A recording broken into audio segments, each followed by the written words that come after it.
Thank you all. The technical difficulties because we was trying to show the YouTube video, but we're going to have to show that at a later time.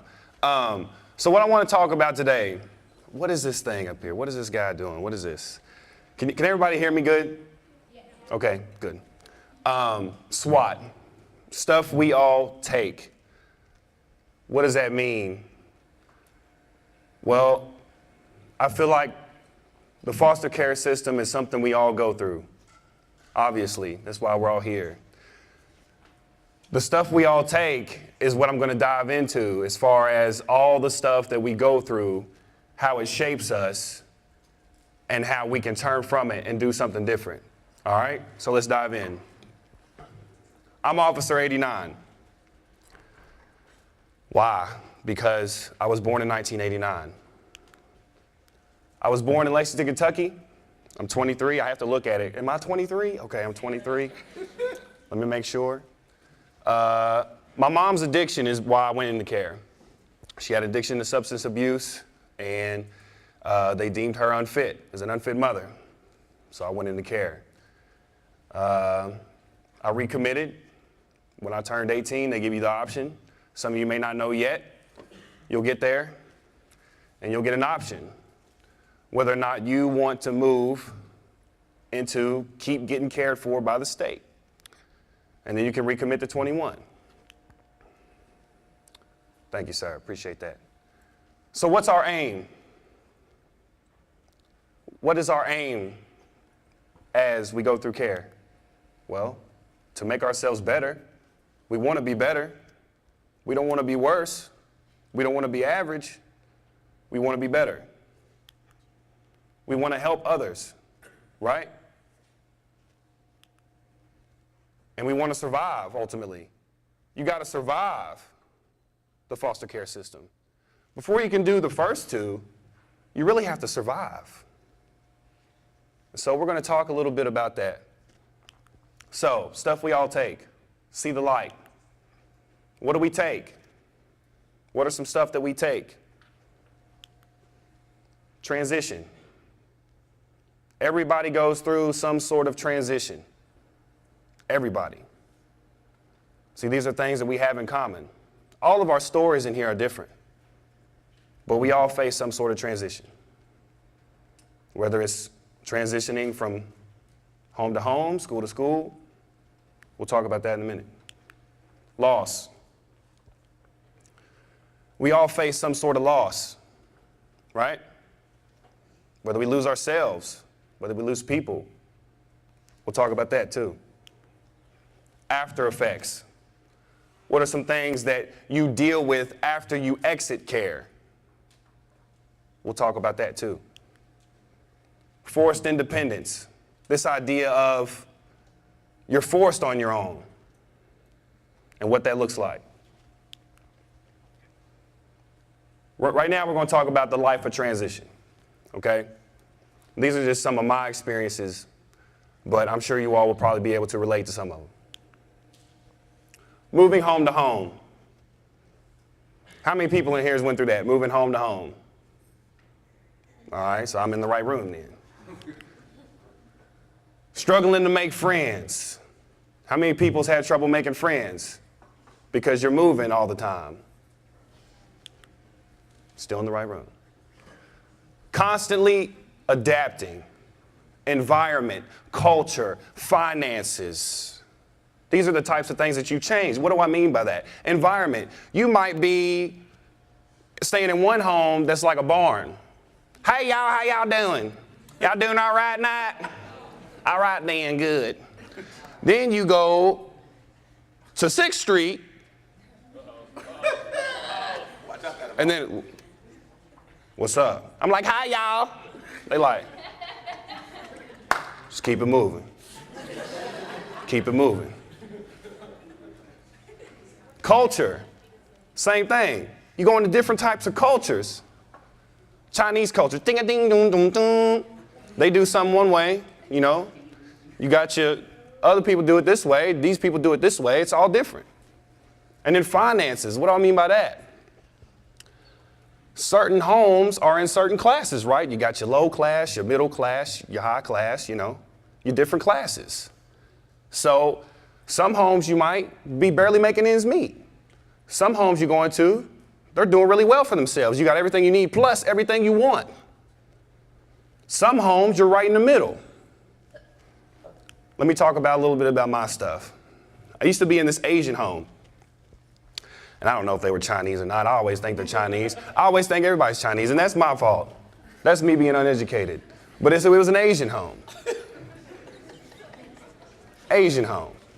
We'll just keep it there. And cereal. Why cereal, Ian? Because I'm random? No. Cereal because 3 meals a day, we were fed kind of like cows. When they just pour feed, and you just eat it. I guess they didn't know what to feed foster kids, so they just gave us cereal, breakfast, lunch, dinner, just cereal. Oh, we get Frosted Flake. Every breakfast, lunch, I didn't even have to ask what we did. Frosted Flakes being poured in this bowl, about to eat it. Then I went from that to a lady named Miss Joyce. See, some people know her in this room, but I purposely left out her last name. But get your own. That was the mentality with her. Get your own. So you move in, everything's good. She's all nice. Oh man, this is the life. Then the rules hit. Then it's like, well, you're gonna get $15, $20 allowance, and out of that, you got to buy your toilet paper and your deodorant, and you're 13 trying to make a shopping list. And I don't know about y'all's, but mine was looking like yo-yo, batteries for this controller at home, and didn't get the toiletries and stuff that I needed, so did without. So out of there to a lady named Miss Marge. And get up and clean your room. Do what you gotta do. She was hard on us. But listen, even though she was hard on us, we were living the life. She was like what you would call a private home, which I don't know why they call it that, because it wasn't private at all. Everybody knew where we lived. Everybody was knocking on my door. So it was not private. But they had a little bit more money. They were in a higher class. It was a nicer house. And that was actually the home that I aged out in. So see, my story happened to kind of level up in class, but not everybody's does that. Some people go through staying in one class their whole time in care. Some people bounce around. I mean, people go through different things. And I wasn't just in 3 homes, but I just wanted to kind of highlight the differences. So, something else we go through sometimes. How many people's been in a group home? Anybody? I've been in MASH. I've been in the Coleman house. And to me, I don't really like those too much. Because, let me tell you why. Because to me, it was like, if I had to compare it, and this is kind of extreme, like a cancer patient. Because, I'm going to tell you why. A person who deals with cancer has a whole team of doctors that helps take care of them. When you go through that, you feel like something is wrong with you. So to me, you don't just have a mom and dad. You got a whole staff in red shirts working 24 hours a day, fixing you Kool-Aid, taking care of you. And it was like, wow, what's wrong with me to have to go through this to where I have to have a whole staff of people instead of a mom and dad? That was just my personal experience. School to school. Obviously, if you're moving home to home, sometimes you move outside of the school district and you have to go to a different school. How many people have gone to different schools? All right, you're going to be raising your hands a lot, so you can go ahead and work it out. Get it ready. So some of the things you face is different lesson plans. You're either behind or you're ahead. Both can be bad. How? How can ahead be bad? I'll tell you how. An example of algebra in middle school versus high school. So let me tell you the story. I had this teacher named Mr. Green, right? Mr. Green was trying to do his thing, and he was trying to teach algebra. I had a different agenda. I was in middle school, and I'm sitting in there, and I thought it was funny to act silly and just make a whole bunch of weird beep, and me and my friend, we would just make weird noises, disturb the whole class, like beep, just weird noises, anytime I could. We just distracting everybody. So, a lot of detention, a lot of safe, a lot of disciplinary actions happening, both at home and in school, and as a result, I had to repeat that class, right? So what happened? I gave in. I was like, okay, I'll learn. I ended up getting really good at algebra, really good. Then I got to high school, still really good. But see, I played like I didn't really know, so I could stay in that one algebra, right? Because I didn't want to challenge myself. I didn't want to move up. I'm like, I kind of need to do algebra again. And I'm like, good at it. Got it down. So what happens? My teacher in high school, Mr. Williams, he allows me to work on geometry in that class instead of algebra, even though it's an algebra class, because next semester I'm going to take geometry. So he's letting me kind of focus on that. Well, let's fast forward. What happens in college? I get to college, and because I didn't test myself and take advanced algebra classes or pre-cal or whatever that is next, I go take algebra, just algebra, in college, because you have to. Everybody knows you take your pre. I took algebra, and I couldn't handle it. Because why? Half of the class is not algebra anymore, because they know you took it in middle school, high school. Half the class is pre-cal, calculus. I'm over like, I don't know how to do this. If I really worked on my skills and kept practicing algebra, I would have been good at it. But see, I just tried to be a hero. I tried to just be cocky with it and be like, I'm okay. I don't need any help in algebra. I'm good. And so that was the problem. So then that's how getting ahead is bad, because you get overconfident and you don't practice those skills, and then they die out. Different styles of teaching. No teacher teaches the same. They all teach the same. Some people use a lot of visual aids. Some people use a lot of movies. Some people just strictly go by the textbook. Some people span off the textbook. They have different textbooks. I mean, everybody teaches different ways. It's harder to learn that way, especially when you're moving from different ones. You might have a social studies teacher in this home or in this place, in this school, and then you move to a different area and go to a different school, same social studies class level, but they teach it a completely different way. And you're used to this way, so how are you supposed to learn this way? And it's hard. What else? Let's talk about loss for a minute. Count your losses. Let's count them up. Relationships. Don't you lose a relationship if you move away? You can't talk to them anymore. You can't send them messages. You can't get a hold of them. You lose relationships. Permanency. If you're moving around, you don't have any permanency. Development. How about just developing yourself? You lose that. Let me tell you, when I was growing up, middle school, high school, probably high school the most part, I was like mimicking people. I found myself doing things that I would laugh like a person. I'm like, I don't laugh like that. One guy did his fingers like this, and I would just walk through the hallways and do that. I just pick up stuff, just different things. I would just kind of mimic it. I would take it on, my personality, because why? Because I didn't have one. I didn't really have one. I was like, I guess I kind of wanted to be a little bit of everybody. So I would just pick up stuff. Got robbed development a little bit. You lose your incentive, both in care and out. Because then, guess what? If you had a bad time in care and you age out, you're faced with everybody's pushing you. Man, go to college. Man, go work. Do this, do that. And you're like, why? I'm just going to fail at it.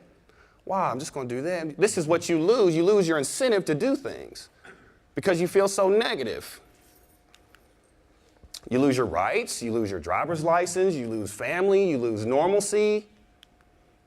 You lose your say-so. Now, all kids, just not even foster kids, but just kids in general, usually don't have that much of a say-so in a home, especially when you're little kids. But with foster children, you really don't have a say-so. Because, that you may have some sort of disorder or some sort of behavioral disorder, and they don't want to listen. But what if you're right? What if you have something to say that's powerful, and they're just not listening? That could happen. Seems negative, but we're going to get to the positive. After effects. These are some of the things that you face after you leave care. Introversion, what does that mean? That means that you're not an extrovert. What is that?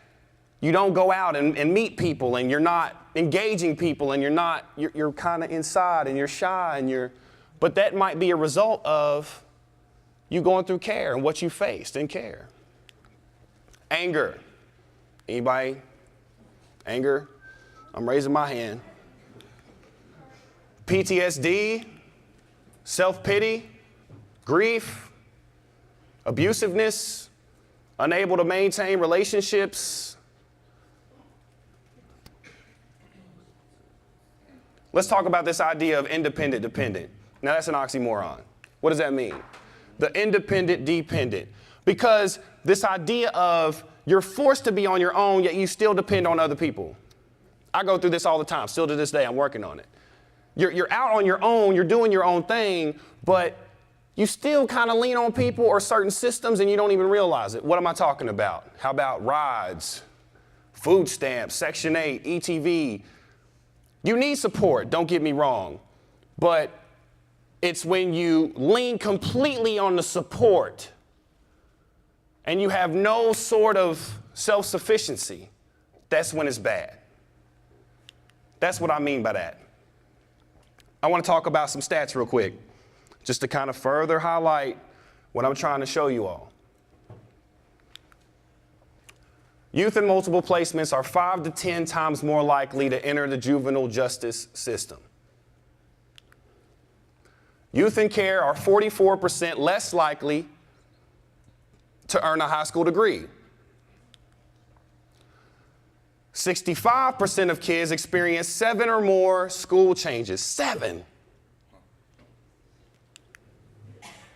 What else? Kids who earn a college degree, 1.5%. Kids who are homeless 1 day or more after aging out, 22%. Now, none of these statistics will impact you unless you know this one. As of 2010, which is 2013, so think about that, there were 408,000 kids in care. 408,000. And you're telling me like 1.5% of those kids get a college degree? Really? Well, let me show you something else. You can be the anomaly. What's that? An anomaly is something that is different from what is current or what is consistent. In other words, the statistics say you're this, this, and this, but actually you're the opposite. So what does that look like? Well, for me, I have permanency now. Relationships. Permanency is really about relationships. It's not being in a building for a certain amount of time. That's part of it. But it's relationships that you have. Never been in the juvenile justice system. I was homeless at one point, but have now had the same apartment for 3 years. I earned a high school degree, and I earned 2 college degrees, associates and bachelors. Thank you.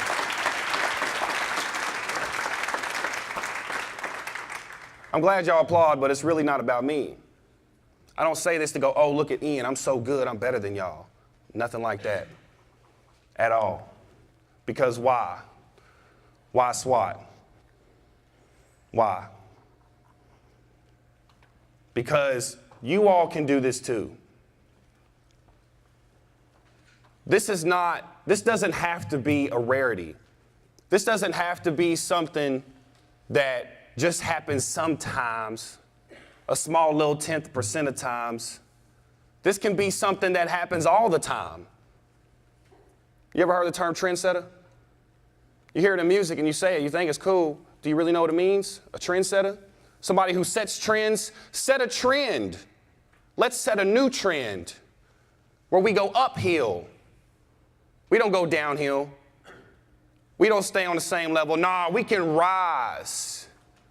We can go above what people think we can do, but also we can go above what we think we can do.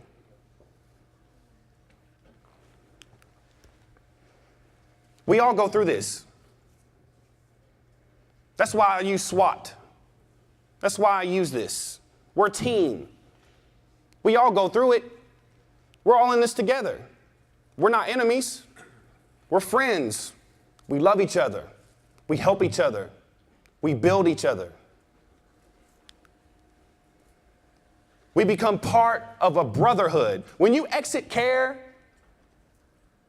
social workers, they go and get degrees, they read textbooks, they try to understand.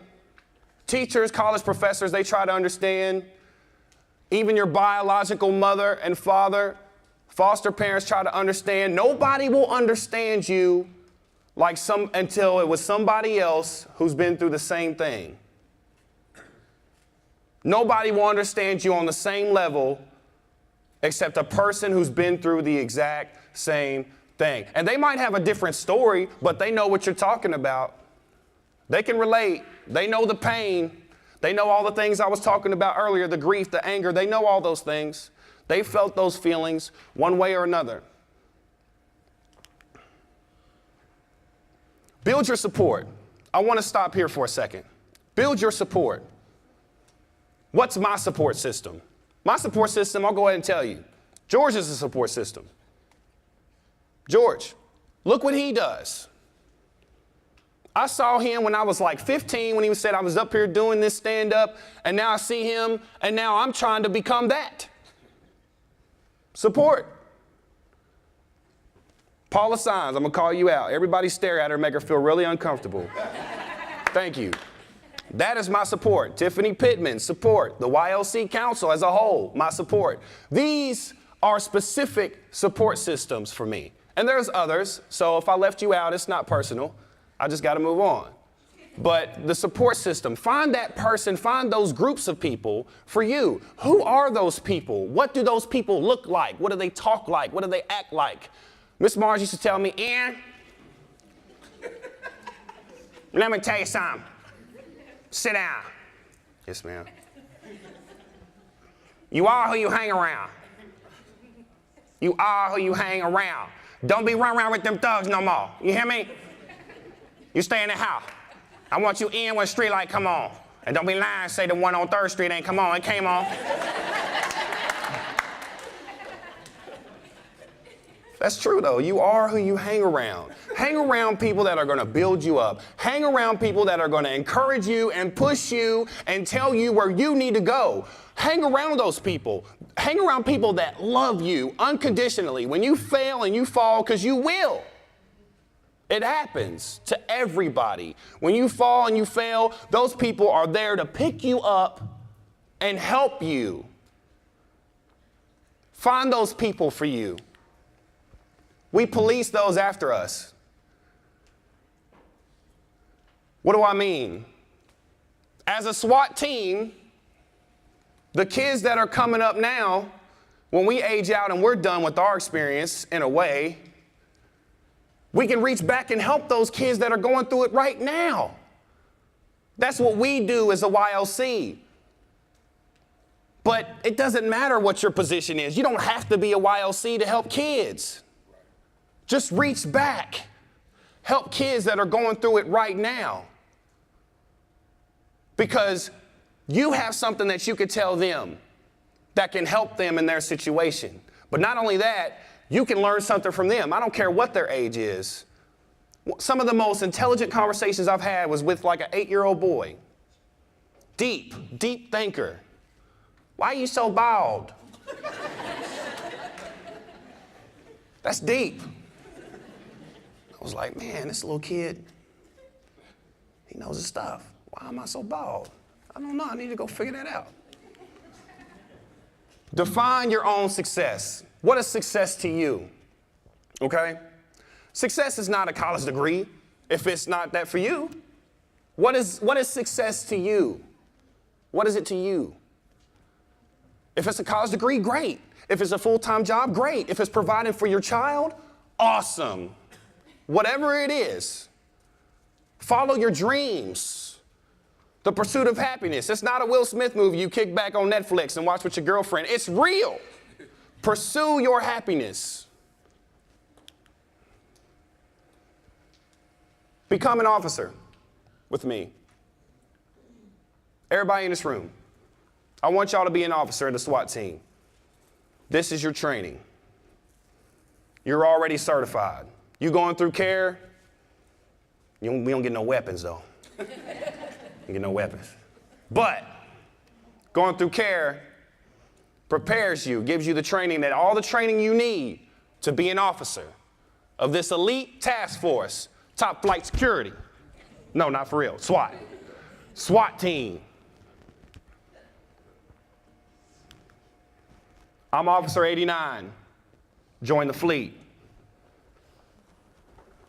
I got one more little tiny surprise for you guys. Oh, wait, hold on.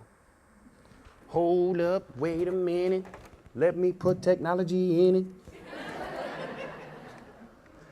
Now, Janine, which one of these ports? There you go, education and communication. Is it this one? Is it that one? Janine? I need some help now. Come on, help me now. Oh, actually, hold on. Actually, I think it goes in this one. And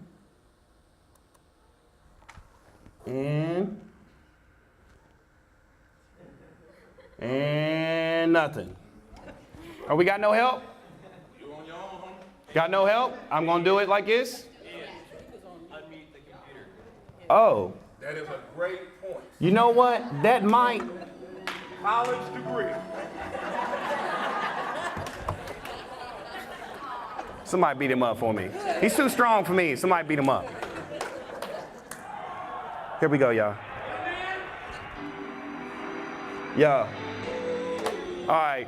Look, I was all professional and everything. We about to unwind, you know what I'm saying? I ain't about all this for real. Here we go. I'm gonna show y'all what it's like in the foster care system in a way y'all can understand. You know what I'm saying? All right. Is that loud enough for y'all? Okay. Hold up. Everybody would stare when the hair fell out. Doc said my life ain't fair. Thought it was when me and the parents had fell out. Dad in jail, looking for a bailout. Mom sliding down the pole, making the money grow. Only true definition I hold to sell out. I'm just stating it straight, feeling like we moving from state to state. State of emergency, state of mind, because of being age 8 and being state's care. Wait, still remember the first foster home, staring at the cereal box and the bowl. But not just for breakfast, no, lunch and dinner, just left alone. No babysitter, milk gone. Hey, we just pour water in it. Worst part is I didn't know the difference. I didn't know the difference. Hold up. And about that time when all that happened, 15 when I first started rapping.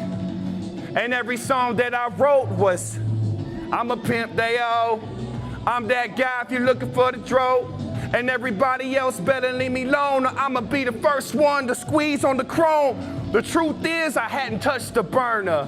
I was still burning my hands on burners. Learning not to play with fire. Funny how that same fire comes out the line that I freaking serve ya. Hold up. 16, I filled my first notebook. 17, I wrote my first dope hook. 18, I would grab any microphone at any club or talent show to let my talent show. Skip to 23. They might laugh when I go on. See all they heads bop. The doubters jaw drop. Why? Because after the fact, faces look like I dropped the load. Skipped her when I met MC Light. She heard me spit like he nice. I wondered why the deal didn't come. My stomach like the meal didn't come. All that did is increase the hunger. All that did is increase the numbers. At times, guess things would harden, but all that did is increase the thunder. Hold up. I climbed from the bottom to the top with a college degree. A nice little spot for me. Found a woman that even with all my baggage, she found room for me. Call it ungrateful, but I'm not satisfied. No, I'm still trying to rise. Already rose above all the needles in the arm, guzzling down the leaders of the dark. Women I went to school with getting infected, men getting them pregnant, then leaving them desperate. Child support requested, kid in neglected. I need more than a 9 to 5. It ain't gotta be a Porsche, but I'd like to give my moms a ride. Forget set in stone, my destiny's engraved in my eyes. I said forget set in stone, my destiny's engraved in my eyes. Thanks a lot, y'all.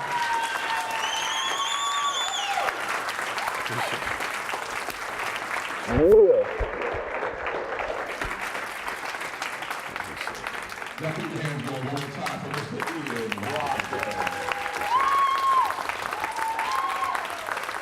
Ian Ross